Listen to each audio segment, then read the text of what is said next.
Hello, today is March 14th, and today's reading is Deuteronomy 22 through 24 and Mark 14, 1 through 26. This is the reading of God's Word. You shall not see your brother's ox or his sheep going astray and ignore them. You shall take them back to your brother. And if he does not live near you, and you do not know who he is, you shall bring it home to your house, and it shall stay with you until your brother seeks it out. Then you shall restore it to him. And you shall do the same with his donkey, or with his garment, or with any lost thing of your brother's, which he loses and you find. You may not ignore it. You shall not see your brother's donkey or his ox fallen down by the way and ignore them.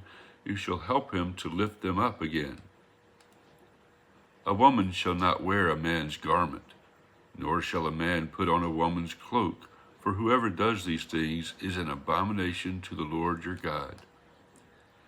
If you come across a bird's nest in any tree or on the ground, with young ones or eggs, and the mother sitting on the young or on the eggs, you shall not take the mother with the young.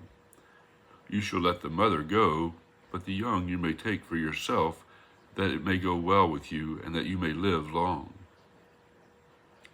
When you build a new house, you shall make a parapet for your roof, that you may not bring the guilt of blood upon your house if anyone should fall from it. You shall not sow your vineyard with two kinds of seed, lest the whole yield be forfeited, the crop that you have sown and the yield of the vineyard. You shall not plow with an ox and a donkey together. You shall not wear cloth of wool and linen mixed together. You shall make for yourself tassels on the four corners of the garment with which you cover yourself. If any man takes a wife and goes into her and then hates her and accuses her of misconduct and brings a bad name upon her, saying, I took this woman, and when I came near her, I did not find any evidence of virginity, then the father of the young woman and her mother shall take and bring out the evidence of her virginity to the elders of the city in the gate.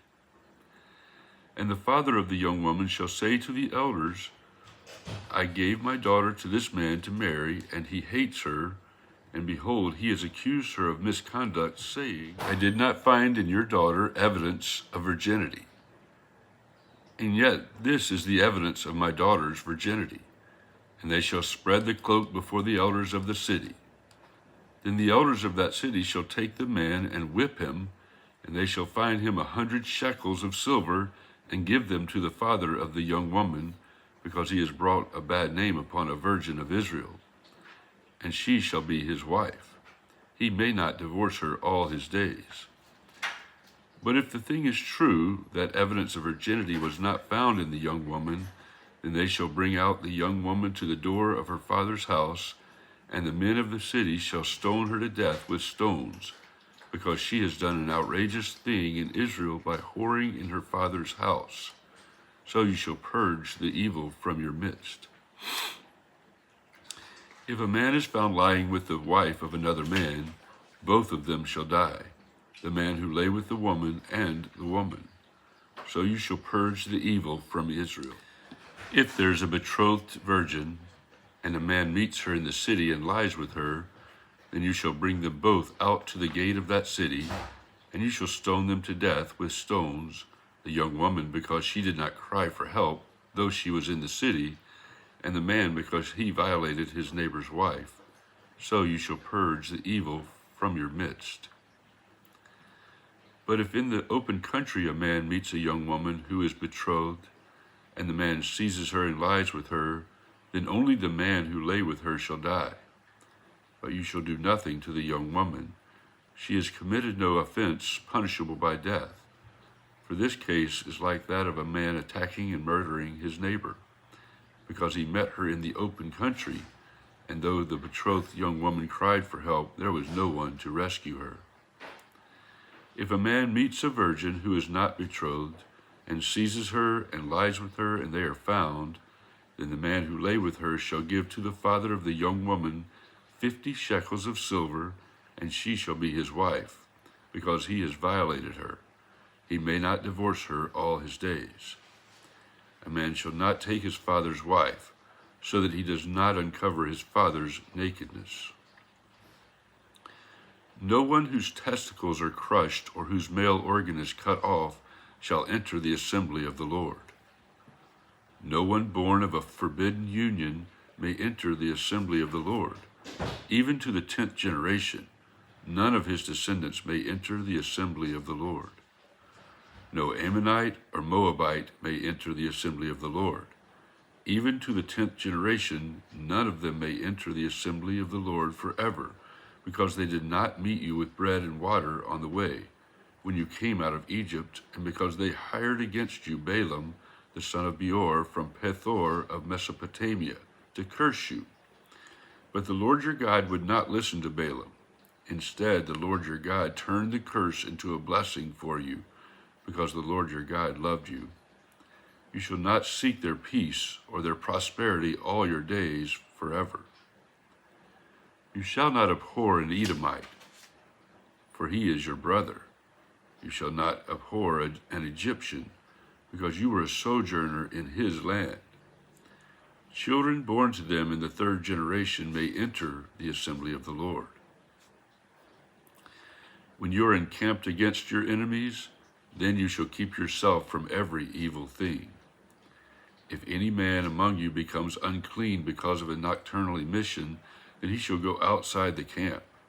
He shall not come inside the camp, but when evening comes, he shall bathe himself in water, and as the sun sets, he may come inside the camp. You shall have a place outside the camp, and you shall go out to it. And you shall have a trowel with your tools, and when you sit down outside, you shall dig a hole with it, and turn back and cover up your excrement. Because the Lord your God walks in the midst of your camp to deliver you and to give up your enemies before you, therefore your camp must be holy, so that he may not see anything indecent among you and turn away from you. You shall not give up to his master a slave who has escaped from his master to you. He shall dwell with you in your midst, in the place that he shall choose within one of your towns, wherever it suits him.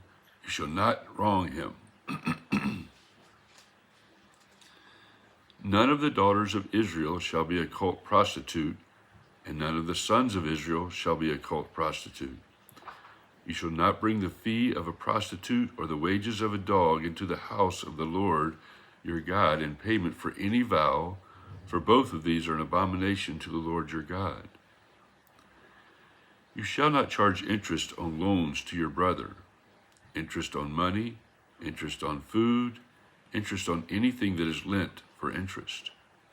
You may charge a foreigner interest, but you may not charge your brother interest, that the Lord your God may bless you in all that you undertake in the land that you are entering to take possession of it. If you make a vow to the Lord your God, you shall not delay fulfilling it, for the Lord your God will surely require it of you, and you will be guilty of sin. But if you refrain from vowing, you will not be guilty of sin. You shall be careful to do what has passed your lips, for you have voluntarily vowed to the Lord your God what you have promised with your mouth. If you go into your neighbor's vineyard, you may eat your fill of grapes, as many as you wish, but you shall not put any in your bag. If you go into your neighbor's standing grain, you may pluck the ears with your hand, but you shall not put a sickle to your neighbor's standing grain.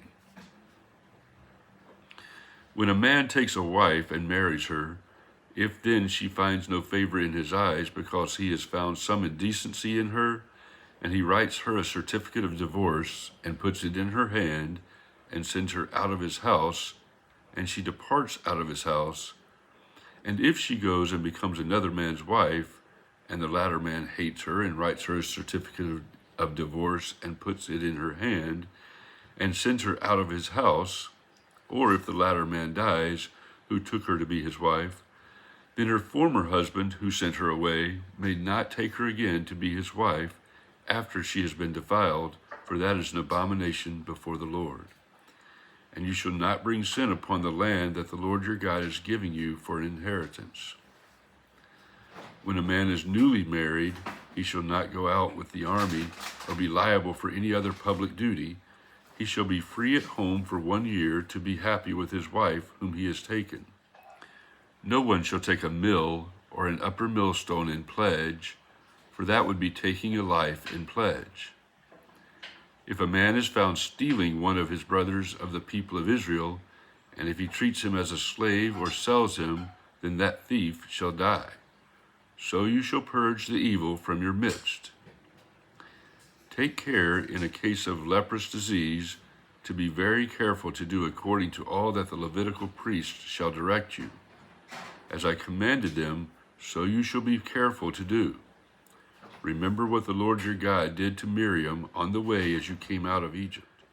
When you make your neighbor a loan of any sort, you shall not go into his house to collect his pledge. You shall stand outside, and the man to whom you make the loan shall bring the pledge out to you. And if he is a poor man, you shall not sleep in his pledge. You shall restore to him the pledge as the sun sets, that he may sleep in his cloak and bless you. And it shall be righteousness for you before the Lord your God. You shall not oppress a hired worker who is poor and needy, whether he is one of your brothers or one of the sojourners who are in your land within your towns. You shall give him his wages on the same day before the sun sets, for he is poor and counts on it, lest he cry out against you to the Lord, and you be guilty of sin. Fathers shall not be put to death because of their children, nor shall children be put to death because of their father. Each one of you shall be put to death for his own sin. You shall not pervert the justice due to the sojourner, or to the fatherless, or take a widow's garment in pledge. But you shall remember that you were a slave in Egypt, and the Lord your God redeemed you from there. Therefore I command you to do this. When you reap your harvest in your field, and forget a sheaf in the field, you shall not go back to get it. It shall be for the sojourner, the fatherless, and the widow, that the Lord your God may bless you in all the work of your hands. When you beat your olive trees, you shall not go over them again. It shall be for the sojourner, the fatherless, and the widow. When you gather the grapes of your vineyard, you shall not strip it afterward. It shall be for the sojourner, the fatherless, and the widow. You shall remember that you were a slave in the land of Egypt. Therefore I command you to do this. Mark 14, 1 through 26. It was now 2 days before the Passover and the feast of unleavened bread. And the chief priests and the scribes were seeking how to arrest him by stealth and kill him, for they said, not during the feast, lest there be an uproar from the people. And while he was at Bethany in the house of Simon the leper, as he was reclining at table, a woman came with an alabaster flask of ointment of pure nard, very costly, and she broke the flask and poured it over his head. There were some who said to themselves indignantly, why was the ointment wasted like that? For this ointment could have been sold for more than 300 denarii and given to the poor. And they scolded her. But Jesus said, leave her alone. Why do you trouble her? She has done a beautiful thing to me, for you always have the poor with you, and whenever you want, you can do good for them. But you will not always have me. She has done what she could, and she has anointed my body beforehand for burial. And truly I say to you, wherever the gospel is proclaimed in the whole world, what she has done will be told in memory of her. Then Judas Iscariot, who was one of the 12, went to the chief priests in order to betray him to them. And when they heard it, they were glad and promised to give him money, and he sought an opportunity to betray him. And on the first day of unleavened bread, when they sacrificed the Passover lamb, his disciples said to him, where will you have us go and prepare for you to eat the Passover? And he sent 2 disciples and said to them, go into the city, and a man carrying a jar of water will meet you.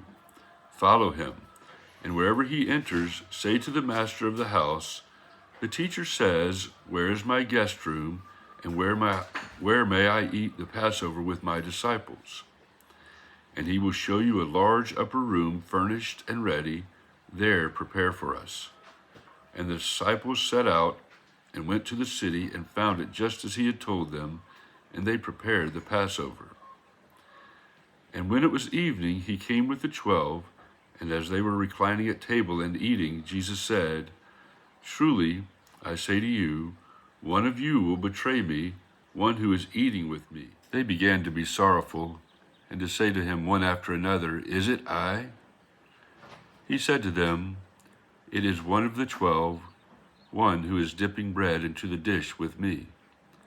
For the Son of Man goes as it is written of him, but woe to that man by whom the Son of Man is betrayed. It would have been better for that man if he had not been born." And as they were eating, he took bread, and after blessing it, broke it and gave it to them, and said, "Take, this is my body." And he took a cup, and when he had given thanks, he gave it to them, and they all drank of it.